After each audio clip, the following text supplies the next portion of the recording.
কাঁদছিস কেন ছড়া? ও আমাকে মেরে দিল বললে মানুষ এনজয় করতে পারলাম না। By the way on the way তোকে একটা কথা বলবো। নিশ্চয়ই।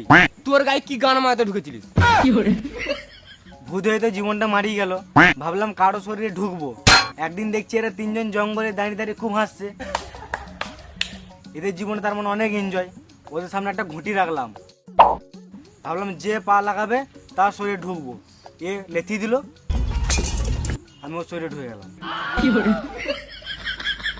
ভাবলাম মানুষের শরীরে ঢুকে এনজয় করব, কিন্তু মানুষের জীবন তো বালের জীবন। গাড়ি চালাতে গেলেও গিয়ার চেঞ্জ করতে হয়। তুই আসলে কি চাস? আমি ওর শাস্তি চাই। এক কাজ করো, ওকে জেলে ভরে দাও। তোর মুখের উপর একটা কথা বলবো, তুই একটা বোকাচোদা। ভূতের কথা পুলিশে বিশ্বাস করবে নাকি? তাও ঠিক। ওকে শাস্তি না দিলে আমি যাব না। দাঁড়া ছড়া, তুই তো ওল কুটকুটি কেন?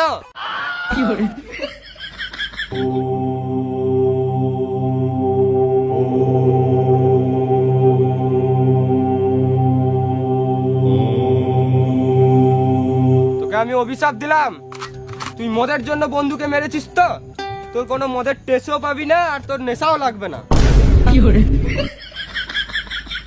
শাস্তি তো দিয়ে দিয়েছি, এবার তো শান্তি, এবারে তুই যা। হ্যাঁ চললাম। এত তাড়াহুড়ো কিসের?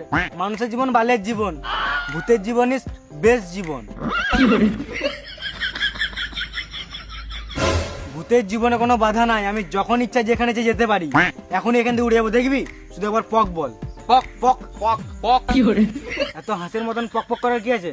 সবাই একসাথে পক বল, পক।